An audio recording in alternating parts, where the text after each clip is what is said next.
Hain si Senador Jinggoy Estrada sa Sandigan Bayan 5th Division ng motion for reconsideration matapos ang naging desisyon nito na ibasura ang kanyang motion para makapagpiyansa.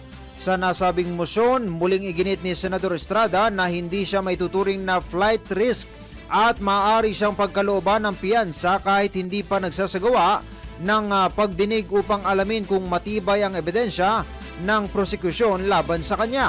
Ipinunto ng kampo ng senador ang naging pasya ng Korte Suprema sa kaso ni dating Senador Juan Ponce Enrile na pinayagang makapagpiyansa dahil itinuring na mababa ang posibilidad na ito ay tumakas. Ayon sa depensa, maihahalin tulad ang sitwasyon ni Estrada kay Enrile dahil nanunungkulan pa rin siyang senador at matagal nang naglilingkod sa pamahalaan kaya wala umanong dahilan upang isipin na iiwas siya sa proseso ng korte.